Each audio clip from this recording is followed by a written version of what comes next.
Book 3. The Shurangama Sutra, Kinh Lăng Nghiêm.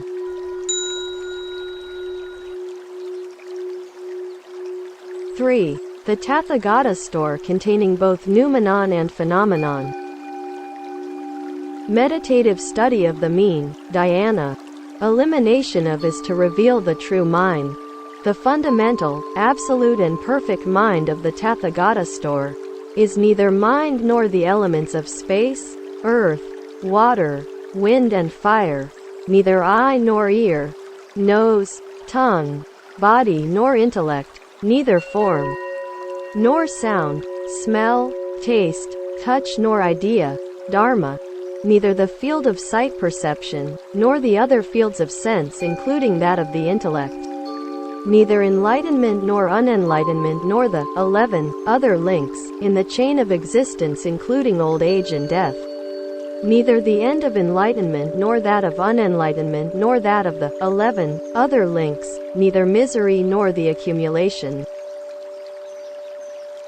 of misery, extinction of passion and the path thereto, neither wisdom nor gain, realization, neither charity, dana, nor discipline, sila, neither zeal, virya, patience, ksanti, meditation, dhyana, wisdom, prajna, nor perfection, paramita, and even neither tathagata, arhat, samyak sabodhi, parinirvana, nor true eternity, bliss, self and purity. Elimination of is not to reveal the true mind. Thus the basic enlightened mind of the Tathagata store, being neither mundane nor supramundane, is wonderful, in that it is also identical with worldly mind and the elements of space, earth, water, wind and fire. With eye, ear, nose, tongue, body and intellect, with form, sound, smell, taste, touch and ideas, with the field of eye perception and all other fields before in, including that of intellect, with enlightenment, unenlightenment and the 11 other links in the chain of existence before and including old age and death, with the end of enlightenment, of unenlightenment and of the 11 other links, with misery and its accumulation, with the extinction of passions, and the path thereto, with dana, sila, virya, ksanti, dhyana, prajna and paramita, and also with tathagata, arhat, samyak sambodhi, parinirvana, true eternity, bliss, self and purity. Simultaneous elimination of is and is not to reveal the absolute mind. Thus the underlying principle of the absolute enlightened mind of the Tathagata store, being identical with and including both the mundane and supramundane, is above as and is not and beyond both identity and difference. How therefore can worldly beings of the three realms of existence and in the supramundane Sravaka and Pratyeka Buddha states fathom the Tathagata's supreme bodhi and penetrate the Buddha wisdom by word and speech? For instance, though a lute can make sweet melody, it is useless in the absence of skillful fingers. It is the same with you and all living beings, for although the true mind of precious bodhi is complete within every man, when I press my finger on it, the ocean Sirnbal radiates, but as soon as your mind moves, all troubles, klesa, arise. This is due to your remissness in your search for supreme bodhi, in your delight in Hinayana and your contentment with the little progress which you regard as complete. The one mind, sudden awakening and realization.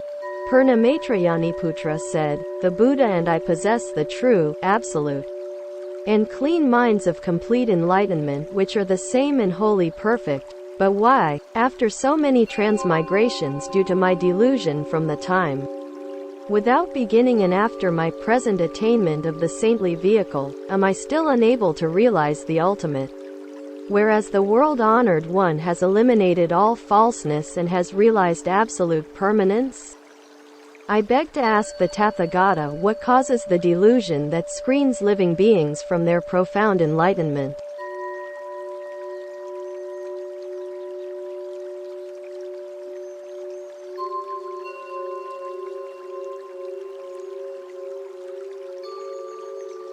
And so subjects them to their present perdition.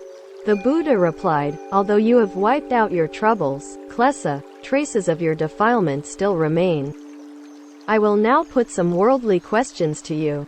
Have you not heard of the madman, Yajnadatta of Sravasti, who would look into a mirror and delight in seeing his eyebrows and eyes, but when one morning he failed to see them in his own head, thought himself bedeviled? Do you think there was any valid reason for such madness?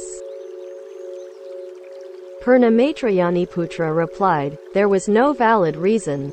The Buddha said, the absolute Bodhi is basically enlightened and absolute. When it is screened and wrongly called false, how can there be a real cause of this delusion?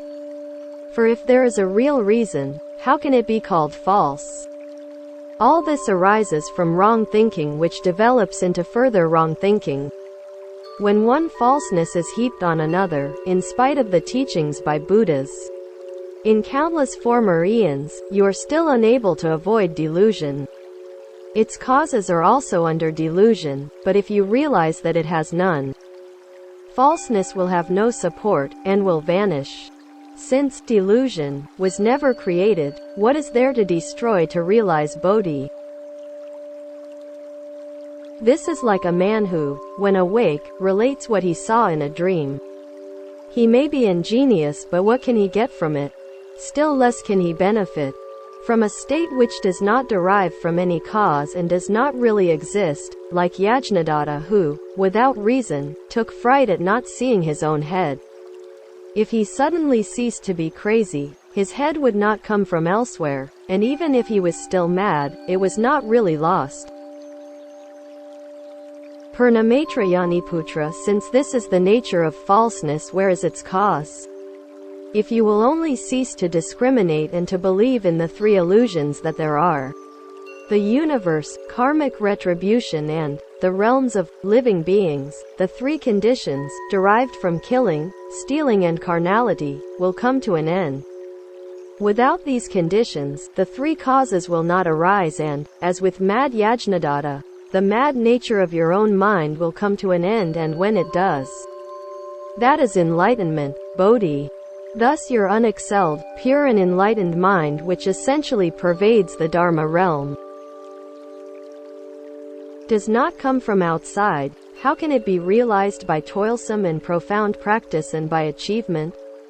This is like a man with a Sintamani pearl sewn in his coat who forgets all about it, thinks he is really poor and wanders about begging for food. Although he is poor, his pearl has never been lost. If a wise man suddenly tells him that it is in his coat, all his wishes will be answered and he will become very rich. He will thus realize that his wonderful gem does not come from outside.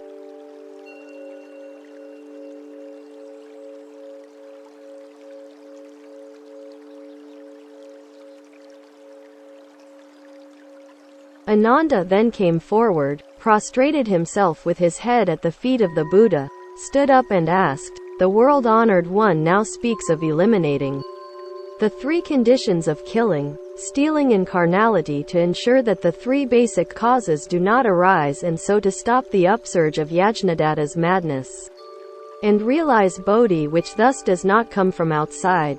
This without a shadow of doubt shows the causes and conditions. But why does the Tathagata throw them away completely? It is also due to causes and conditions that my mind has opened. World-honored one, I am not the only hearer, Sravaka, who, though still needing study and learning,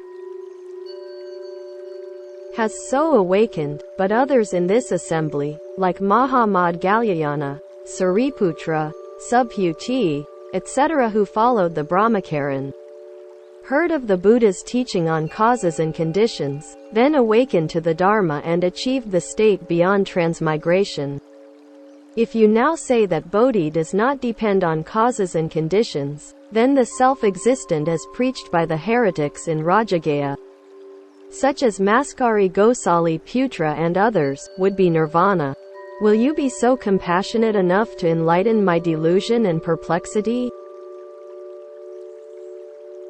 The Buddha said, Ananda, in the case of Yajnadatta, if the so-called cause and condition of his madness had been wiped out, his own nature, which was not mad, would have revealed itself, and whatever you may rationalize about cause, condition and self-existence does not go beyond this.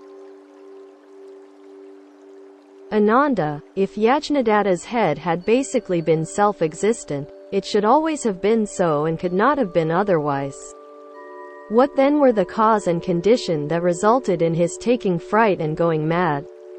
If his self-existent head became mad owing to cause and condition, why was it not lost?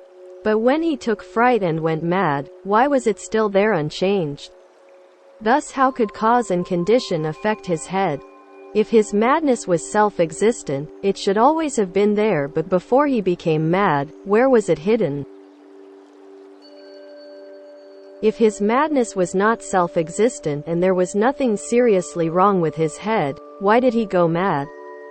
If you realize that his fundamental head was intact, you will know that only his consciousness became mad and will realize that to talk of cause, condition and self-existence is frivolous.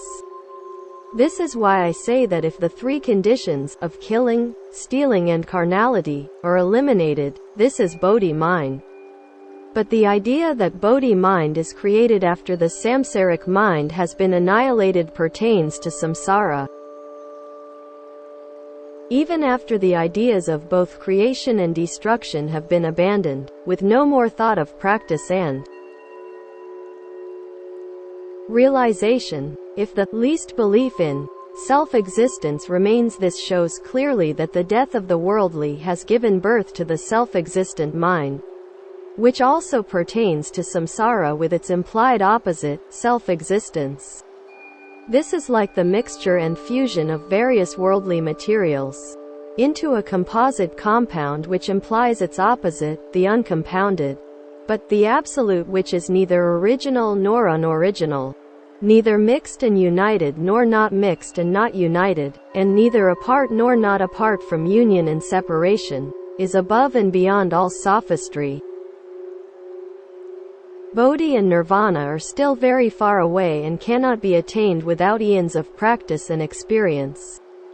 Even if you succeed in memorizing the 12 divisions of the Mahayana canon taught by all the Buddhas, and the profound and perfect doctrines countless as the Ganges sands, this will only increase sophistry. Although you speak of cause, condition and self-existence as if you are very clear about them, and in spite of people calling you the first of those with a wide knowledge of the Dharma, with its beneficial influence for eons past, you have been unable to avoid the pit into which Matangi fell. Why have you waited to be rescued from it by my Shurangama mantra, which caused the girl to extinguish the fire of lust completely, to realize the state of anagaman and to enter the dense forest of zeal and devotion? As the river of love dried up, you were delivered from bondage. Therefore, Ananda, your memorizing and remembering the Tathagata's profound and wonderful teaching for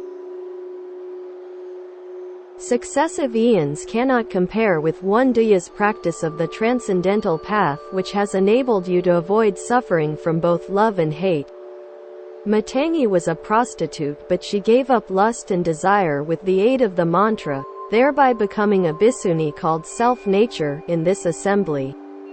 Both she and Yasodhara, the mother of my elder son, Rahula, awoke to sufferings caused by desire and love in their previous lives and, in a flash of thought, practiced the transcendental way. One was freed from bonds and the other received my prediction of her future enlightenment. Why do you still deceive yourself by clinging to what you see and hear?